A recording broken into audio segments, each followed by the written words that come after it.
5장 8절의 말씀입니다. 제가 가진 성경은 315페이지에 있습니다.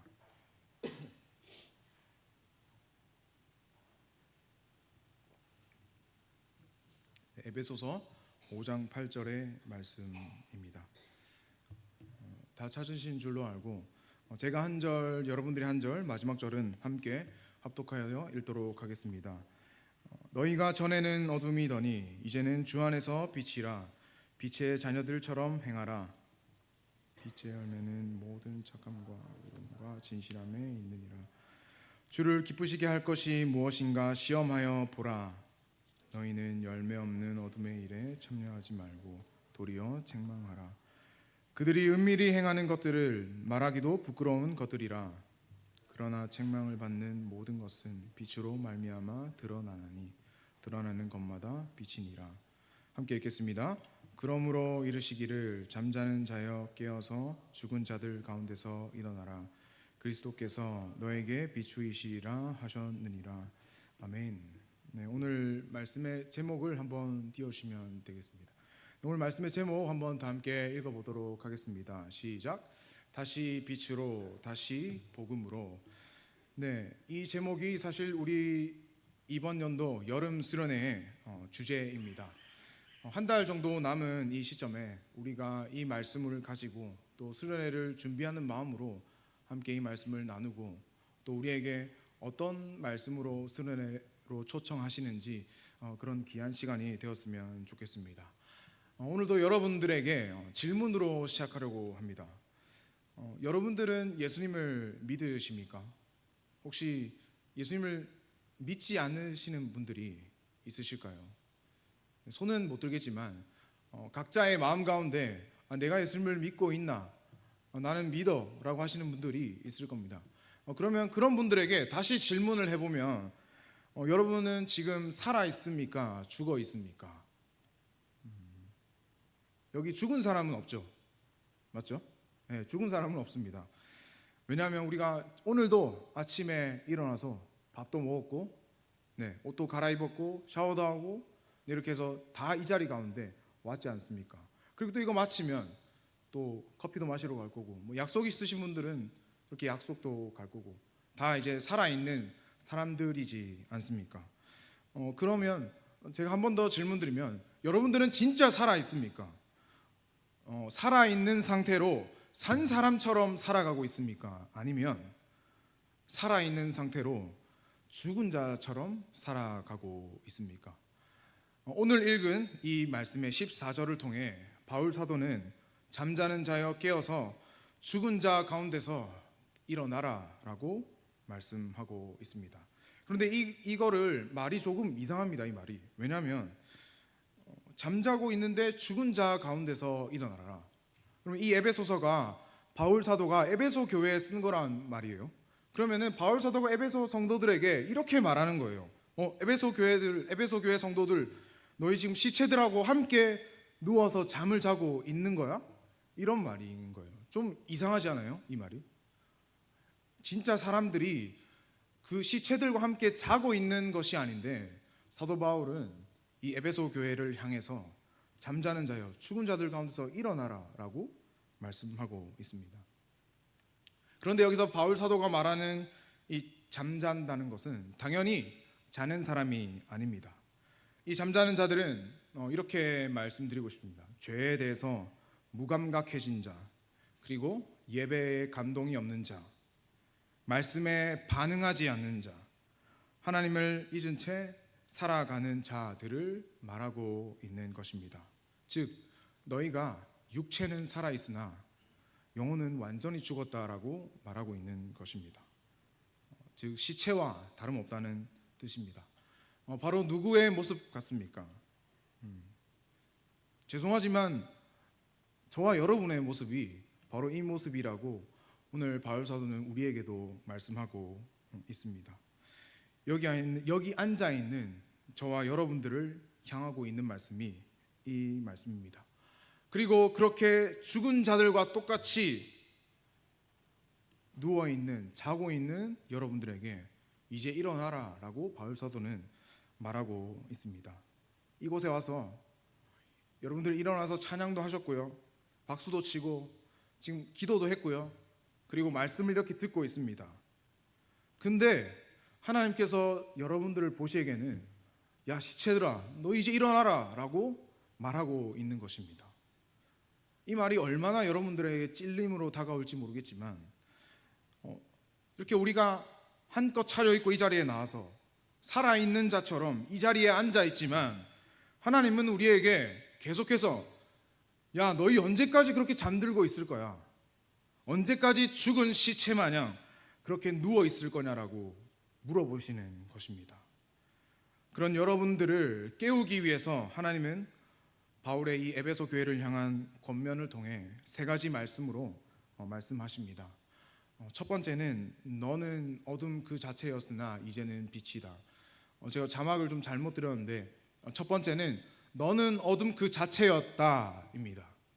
첫 번째, 너는 어둠 그 자체였다.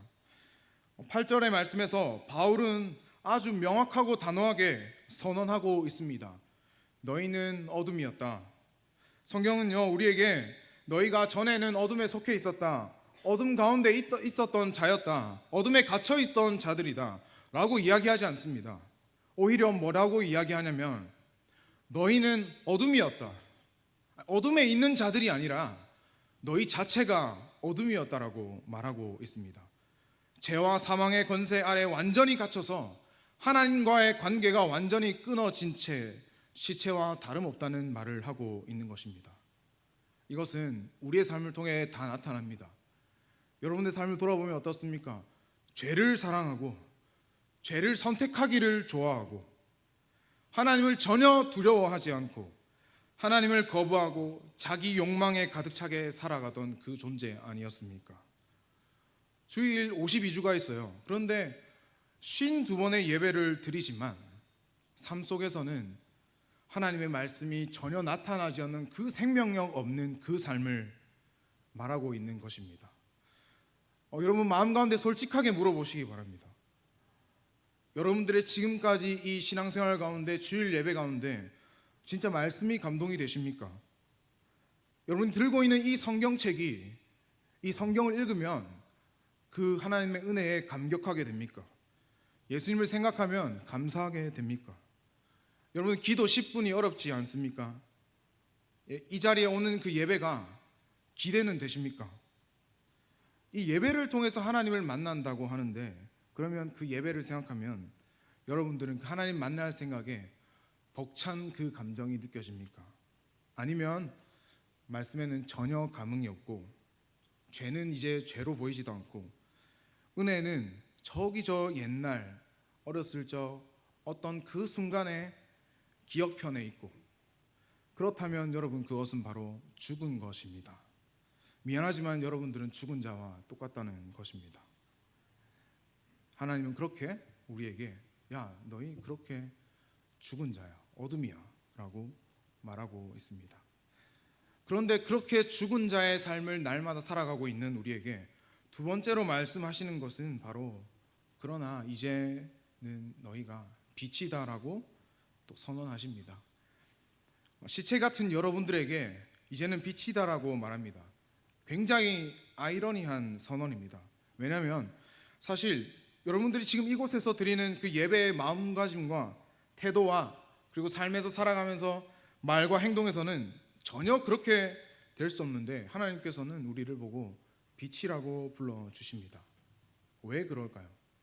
왜 하나님은 이 자격 없고 날마다 죄짓기를 좋아하는 우리에게 너희는 이제 빛이야 라고 말씀해 주실까요? 왜냐하면 이 구원의 은혜는요 우리가 무언가 잘나서 되는 게 아니란 거 여러분들 다 잘 알고 계실 것입니다. 예수님께서 빛이시기 때문에 예수님께서 친히 세상의 빛으로 오셔서 어둠을 물리치시고 또 죄의 종노릇하던 우리를 살리시고 죽은 자의 삶에서 산자의 삶으로 옮겨주셨고 이제는 그분 안에 우리가 있기 때문에 빛이라고 말씀하고 있는 것입니다.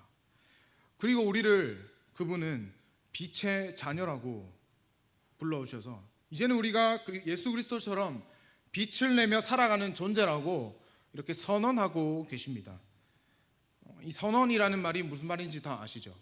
제가 며칠 전에 SNS를 보다가 짧은 쇼츠를 넘기다가 그 독립선언서에 대한 그 선언에 대한 말들을 하는데 굉장히 마음에 와닿았습니다. 그 선언이라고 하는 거는 그 독립선언서에 의하면 우리 독립할 거야 라고 하는 것도 아니고 우리 독립했고 이미 우린 독립국가고 앞으로도 영원히 독립국가라는 말이 바로 선언인 것입니다. 그러면 우리가 이제 빛의 자녀라고 선언하는 것은, 하나님께서 그렇게 선언하는 것은 이제 너희는 빛의 자녀면 앞으로도 영원토록 빛의 자녀라고 하나님께서 선언하고 계십니다. 그리고 더불어서 그 빛의 자녀가 어떤 존재인지 말씀해 줍니다. 이제는 빛인 너희가, 빛의 자녀인 너희가 살아가면서 어떤 열매를 맺고 사는지에 대해서 말씀하고 계시는데, 그 열매가 무엇인지에 대해서는 9절의 말씀에 기록되어 있습니다. 9절 함께 읽도록 하겠습니다. 시작.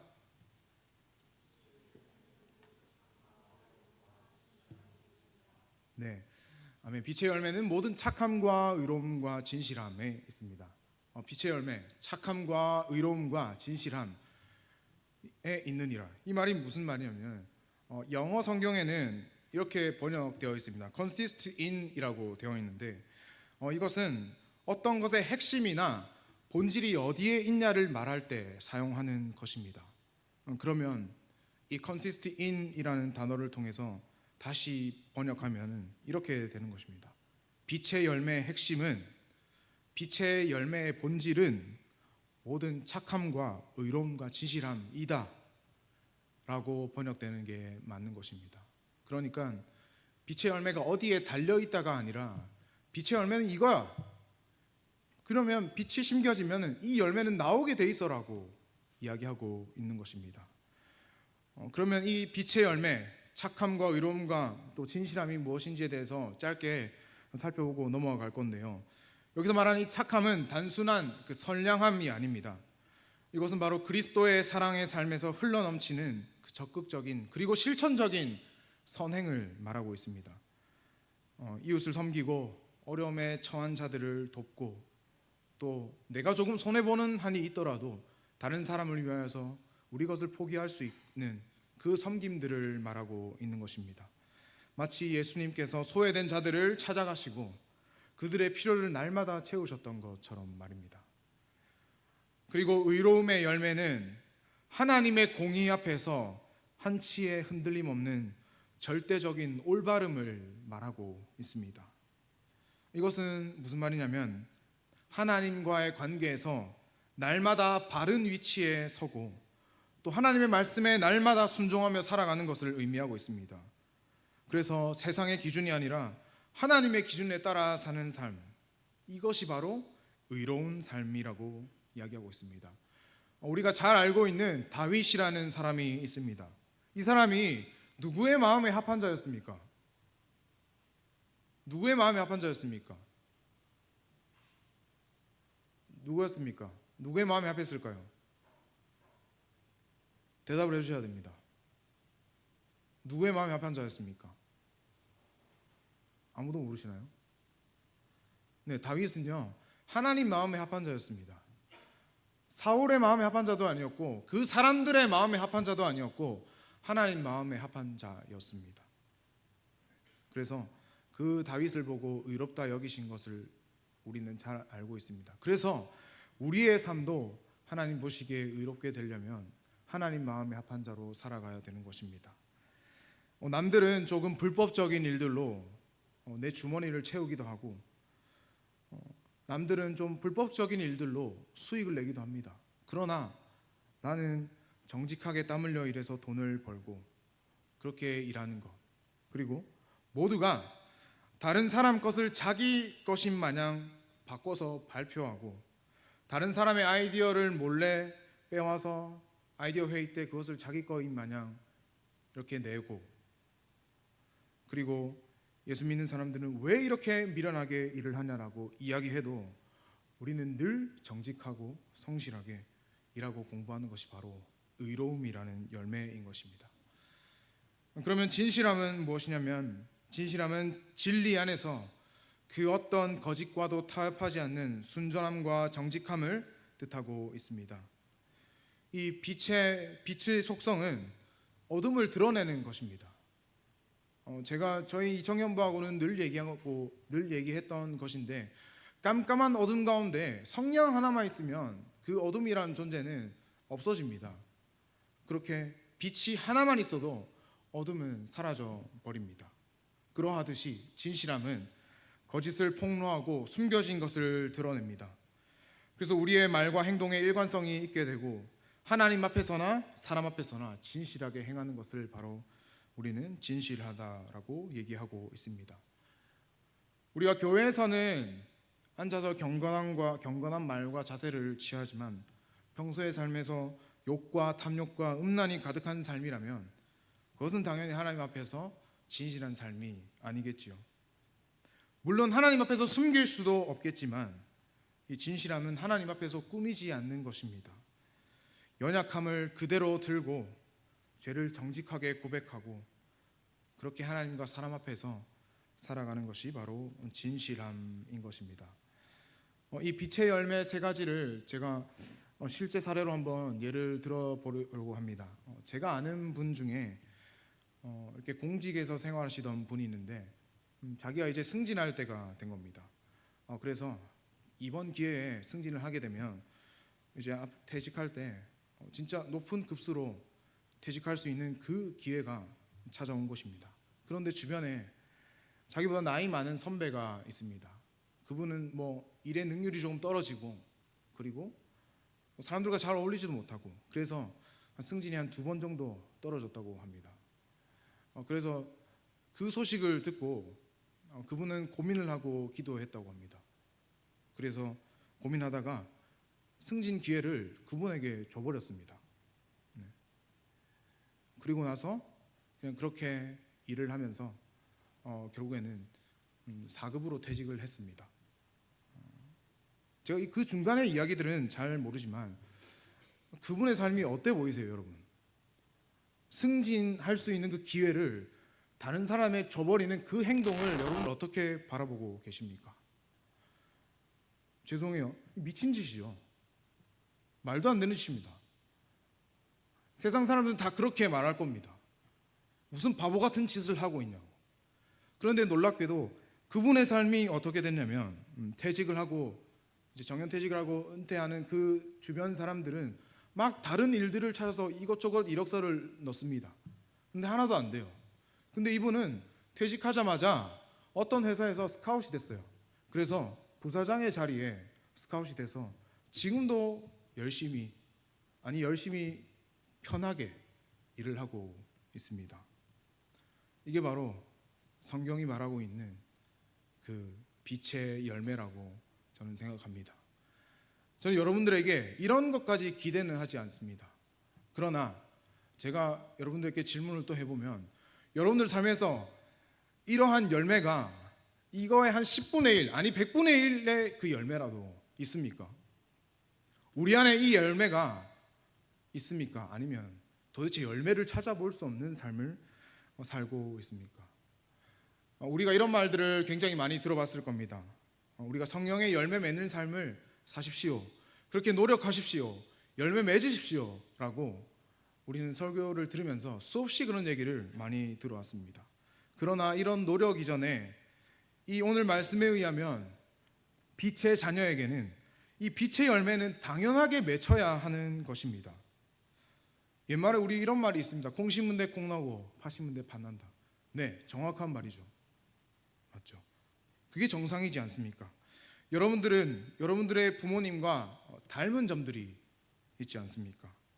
그런데 그 닮은 점들이 여러분들이 대단히 노력해서 닮아지는 것일까요? 아니면 그냥 여러분들 부모님의 자녀이기 때문에 자연스럽게 그 성향과 그런 것들이 가지고 태어나는 것일까요? 바로 후자에 가까울 것입니다. 여러분들은 아무런 노력 없이 빛이라는 선물을 받았고 또 빛의 자녀라는 그 정체성을 받았습니다.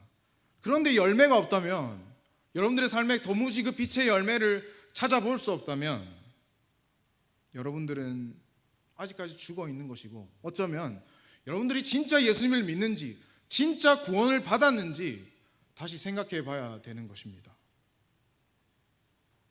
빛의 자녀라는 사실을 모르는 분들도 있을 것입니다.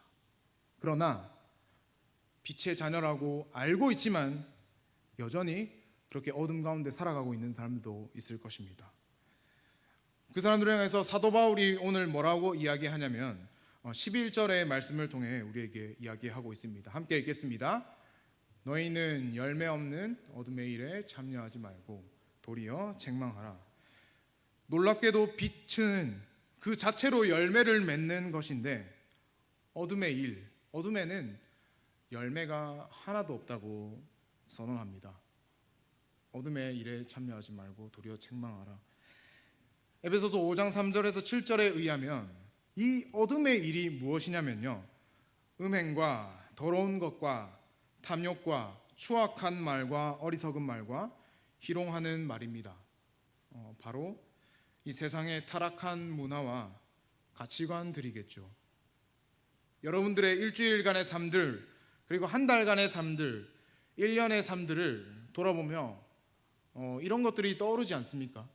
제가 굳이 너 어떤 죄를 지었어? 뭐 어떤 죄를 지었고 사십니까? 라고 물어보지 않아도 여러분들의 지금 생각 가운데 떠올리는 그 죄악들을 말하고 있는 것입니다. 이 어둠의 일이라는 것은. 그러면 참여하지 마라 라는 말은 단순히 그 행동을 하지 말라라는 말이 아닙니다. 그 행동을 하지 말라를 넘어서 그 분위기와 그 문화와 그 습관과 그 관계에 끼어들지 마라라는 뜻입니다. 그 세상의 타락한 문화와 가치관들을 배척하라고 하는 말인 것입니다. 그러면 이런 질문을 또 하겠죠. 그러면 저는 이 세상에서 외톨이가 될 것 같은데요. 예, 그래도 하지 말아야 합니다. 남들은 그런 거 다 하고 사는데요. 네, 그럼에도 하지 말아야 합니다. 남들은 그곳에 다 다니는데요. 네, 그럼에도 가지 말아야 합니다. 근데 남들은 다들 그렇게 살아가는데요. 심지어 교회 다니는 사람도 그렇게 사는 사람들이 있는데요. 네, 그럼에도 그렇게 살아가지 말아야 합니다. 전도사님, 시대가 바뀌었는데 너무 옛날 시대, 그 구시대적인 발상을 하고 있는 거 아닙니까? 네, 그럼에도 우리는 그렇게 살지 말아야 합니다. 성경 어디에 그 시대가 바뀌었으니 그 시대에 따라서, 그 시대를 따라가서 시대가 요구하는 대로 살아라고 되어 있습니까? 오히려 성경은 이렇게 말하고 있습니다. 로마서 12장 2절의 말씀입니다. 이것도 함께 읽겠습니다. 시작.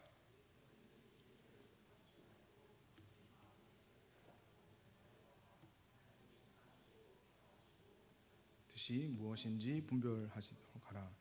네, 사도 바울이 또 이 세대를 본받지 말라고 합니다. 그리고 하나님이 기뻐하시는 것이 무엇인지 분별하라고 말합니다. 그리고 더 나아가서 그 어둠의 일을 책망하라고 오늘 본문은 또 명령하고 있습니다. 우리가 받은 이 복음의 빛으로 세상의 죄악을 적극적으로 드러내고 그 사람들에게 그 죄악을 돌이킬 것을 촉구하는 일들을 우리가 해야 하는 것입니다. 그렇게 저와 여러분들은 열매 없는 어둠의 일에 참여하지 말고 우리의 말과 행동으로, 그리고 우리의 존재 자체로 세상의 어둠의 가운데 빛을 밝히는 자들이 되어야 합니다. 왜냐하면 이것이 바로 빛이신 예수 그리스도께서 우리에게 하신 일이고, 그리고 그 성품을 받은 빛의 자녀인 저와 여러분에게 동일하게 나타나야 하고 또 우리에게 그것을 맡겨주셨기 때문입니다. 마지막으로 우리에게 말씀합니다. 찬양팀 나와 주시고요. 마지막 세 번째로 지금 깨어나라, 그렇지 않으면 그대로 죽는다라고 말합니다. 14절의 말씀 함께 읽겠습니다. 14절 띄워주시고요. 네, 시작. 그러므로 이르시기를 잠자는 자여 깨어서 죽은 자들 가운데서 일어나라. 그리스도께서 너에게 비추이시리라 하셨느니라. 아멘. 네, 이번 수련의 주제 말씀이라고 제가 말했습니다. 바울 사도는 에베소 교회 성도들에게 이렇게 외쳤습니다. 잠자는 자여 깨어나 일어나라. 이것은 영적인 무지와 나태함에 빠져 그 나태함에 빠져 허우적대는 상태에서 벗어나 그리스도의 비단에서 진정한 생명을 취하라는 절박한 명령입니다. 여러분들 일어나 빛 가운데로 나아가기만 하면 그리스도의 영광이 우리의 삶에 나타날 것이라고 말하고 있습니다. 과거 이사야 60장 1절의 말씀, 일어나라 빛을 발하라. 이는 내 빛이 이르렀고 여호와의 영광이 내 위에 임하였음이니라. 이 말씀이 오늘날 우리에게 성취되길 원하십니다. 사랑하는 여러분, 어둠이었던 우리를, 어둠 자체였던 우리를 그리스도께서 찾아오셔서 빛으로 어둠을 몰아내시고 이제는 너무나도 감사하게 빛의 자녀라고 불러주셨습니다. 그럼에도 불구하고 여전히 어둠의 행사를 하고 있는 우리에게 빛의 자녀임을 잊은 채 죽은 시체들 마냥 함께 잠들어 있는 우리에게 지금도 이 시간 말씀을 듣고 예배를 드리지만 말씀 가운데 심장은 멈춰 있고 나의 영혼은 이 찬양과 말씀 가운데 도저히 미동도 없고 아무런 감동과 열정도 없는 여러분에게 깨어나라, 일어나라 라고 외치고 계십니다. 여러분, 이제 더 이상 죽은 시체들과 함께 잠들어 있지 마십시오. 이제 나태하고 침체되어 있는 그 어둠 가운데서 제발 좀 빠져나오십시오. 죽어가고 있는지도 모를 만큼 무감각해져 있는 나의 상태를 이제는 좀 인정하시고 그 나약함과 연약함을 그대로 들고 우리 그 십자가 앞으로 나아오십시오. 한 달 뒤면 수련회가 있습니다. 휴가 쓰기가 아깝습니까? 바쁜 일정이 있으십니까? 그때가 제일 바쁜 시기입니까? 아니면 여행 일정이 있습니까? 수련회 시간이 그렇게 아깝습니까? 죽은 자들 가운데 잠자고 있는 여러분, 제발 깨어나십시오. 제가 너무나도 사랑하는 이 예수님은 여러분들이 그렇게 쉽게 버려버릴 만큼 그렇게 하찮은 존재가 아니란 말입니다. 기도의 자리에 나오십시오. 말씀의 자리에 나오십시오. 그때 세상에서 누리는 쾌락과 비교도 되지 않을 만큼 그 풍성한 그리스도의 은혜의 기쁨을 만끽하십시오. 그때 우리는 빛으로 살아갈 수 있습니다. 그렇게 하루하루 나아가시기를 바랍니다. 그리고 일주일, 2주일, 이렇게 한 달이 지나 있을 그 수련회가 여러분들의 삶에 다시 한번 그 큰 전환점이 되기를 주님의 이름으로 부탁드립니다.